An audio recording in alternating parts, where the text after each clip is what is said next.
ከቀናት በፊት ፍጡር ቤዛ ሊሆን አይችልም። ይሄ ይግባችሁ ምዕመናን።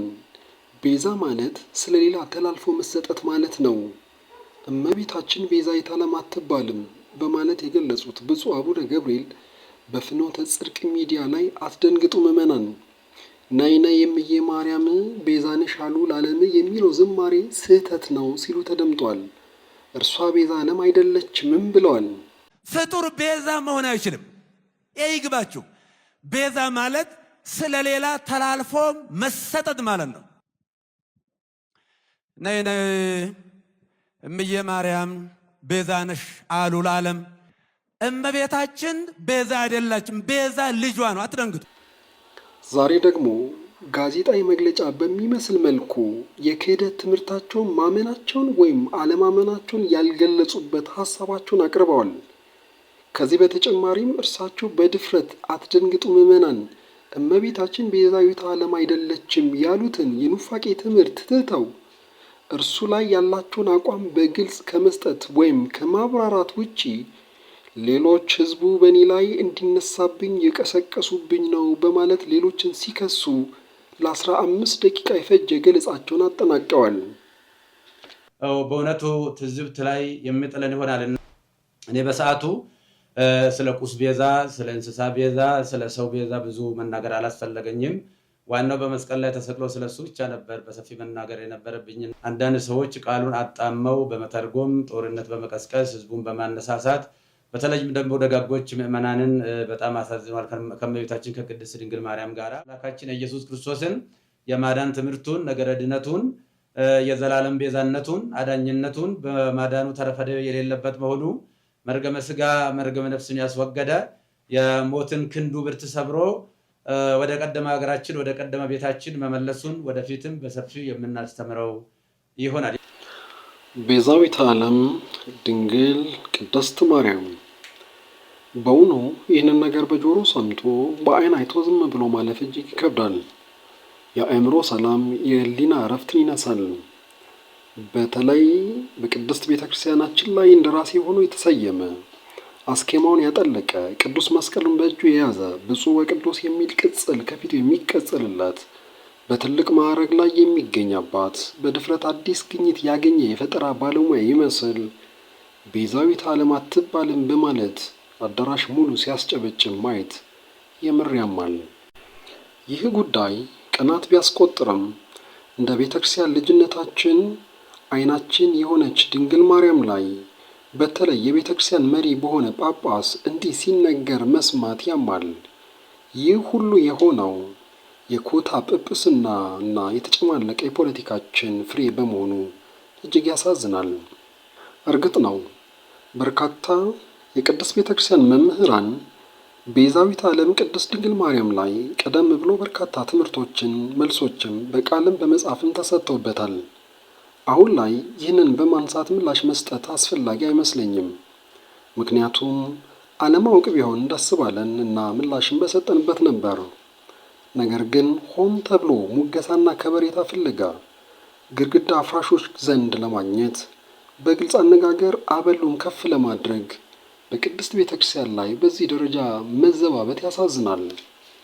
በእውኑ በማርያም ማመን ይገባልን በሚል መጽሐፋቸው መናፍቁ መጋቢ ጥበብ ሰለሞን ቤዛዊተ ዓለም ድንግል ማርያም አትባልም በማለት ባቀረቡት የምንፍቅና ጽሑፍ ላይ መሰረት ተደርጎ መጽሐፍ ተዘጋጅተዋል፣ ምላሽ ተሰጥቶበታል። በርካታ መምህራንም በተለያዩ ጊዜያት ምላሾችን ሰጥተውበታል።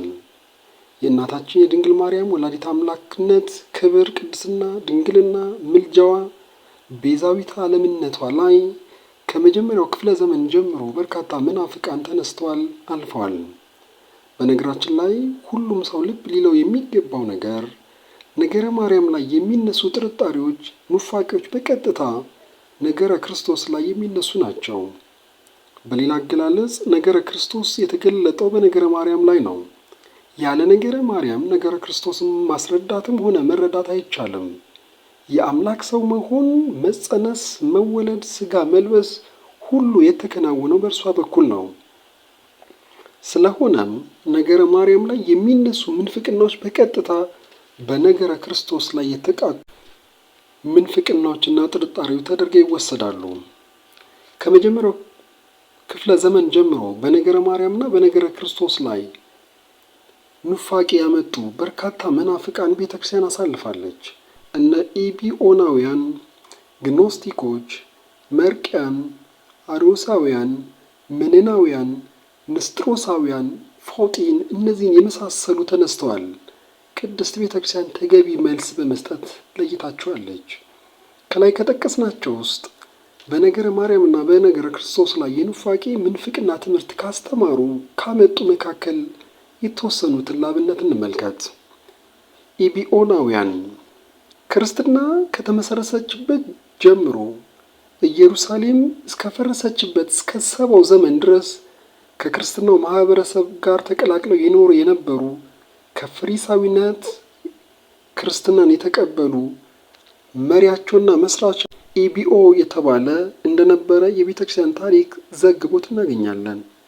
ዋናው የኢቢኦናውያን ትምህርት በተለይ ኢየሩሳሌም ከፈረሰች በኋላም ፒላ ወደ ተባለ ቦታ ተሰደው ራሳቸውን ከክርስቲያኖች ለይተው ከመጽሐፍ ቅዱስ የማቴዎስ ወንጌልን ብቻ የሚቀበሉ ሲሆን የክህደት ትምህርታቸውም ነገረ ክርስቶስና ነገረ ማርያም ላይ ያጠነጠነ ነበር።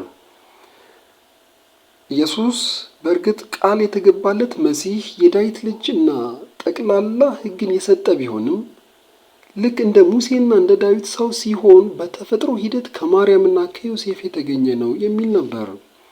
በዚህ አስተምህሮታቸው ክብር ይግባውና ጌታችን ኢየሱስ ክርስቶስ ከስጋና ከደም ፍቃድ የተገኘ እንደሆነ አምላክነቱን የካደ የጌታችን የኢየሱስ ክርስቶስን በድንግልና ተጸንሶ በድንግልና መወለድ የድንግል ማርያምን ወላዲተ አምላክነትና ዘላለማዊ ድንግልናን የማይቀበል እንደሆነ ማየት እንችላለን። መርቅያን ፓንዳ በምትባል በታናሿ እስያ ግዛት ውስጥ የተወለደ በአባቱ ሀገር ስብከት በወጣትነቱ ዘመኑ ባጠፋው ጥፋት በአባቱ የተባረረ በኋላም ወደ ሮም ተጉዞ በግኖስቲኮች ትምህርት የተመረዘ ነበር።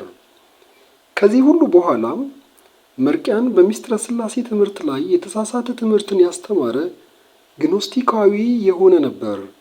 ስለ ክርስቶስ ሰው መሆን ሲያስተምር ክርስቶስ ከድንግል ማርያም የተወለደ አይደለም፣ እርሱ መወለድና ማደግ የሚባል ነገር የለውም በማለት ነበር ያስተማረው።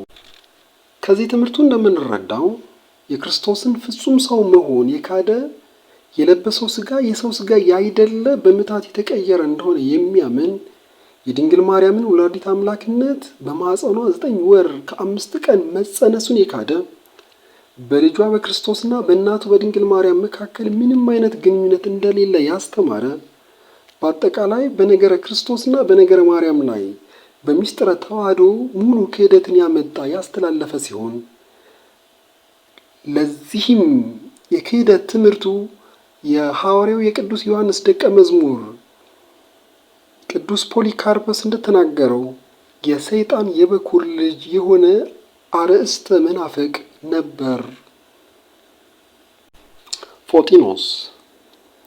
ፎጢኖስ በ4ኛው መቶ ክፍለ ዘመን የነበረ የጳውሎስ ሳምሳጤን ትምህርት በማደስ ወልድ ወይም ቃል በአካል የተገለጠው ከማርያም በተወለደ ጊዜ ነው በማለት የአካላዊ ቃል መገኛ መሰረቱ መነሻውና መጀመሪያው እመቤታችን መሆኗን ቅድመ ሥጋዌ እንዳልነበረ አድርጎ ያስተምሯል። የቅድመ ዓለም አካላዊ ቃል ሕልውና የካደ ነበር። ይህ ማለት የአካላዊ ቃል መገኛው ድንግል ማርያም ናት ብሎ ማንሳቱ አንዱ ክህደት ሲሆን፣ ሌላው ሕልውናውን ከሥጋዌ በፊት እንዳልነበረ አድርጎ ማቅረቡ በሚስጥረ ሥጋዌ በሚስጥረ ሥላሴ ላይ ታላቅ ስህተት አስተምሮ አምጥቷል። ሌላው ግን ልብ ማለት የሚገባው ወላዲተ አምላክ ድንግል ማርያም የሥጋዌ የመለኮትም እናቱ መሆኗን የሚገልጸው ድብቁ ሐሳቡን እናገኛለን።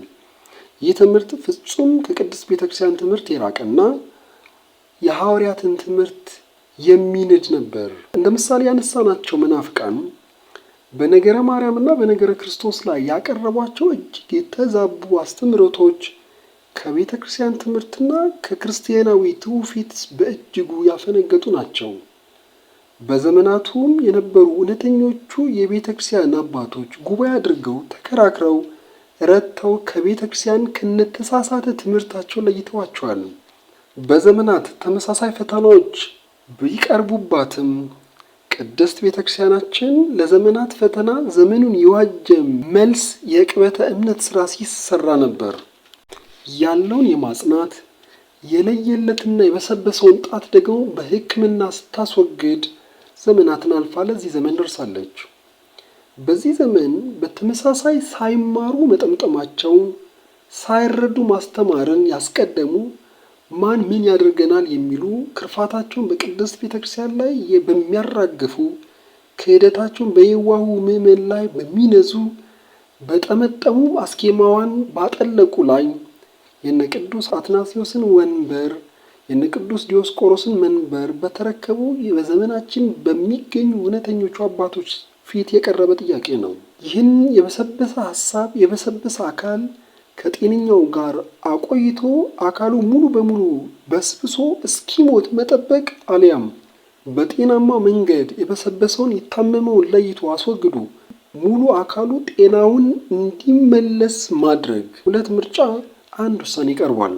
በእኔ እምነት በልብ የሞላ በአፍ ይወጣል ይገለጣል እንደሚል ቅዱስ መጽሐፍ የበሰበሰን አካል በማስታመም ከውስጥ ሞልቶ የገነፈለን የውስጥ እምነት ማባበል ሕክምና ሊሆን በፍጹም አይችልም።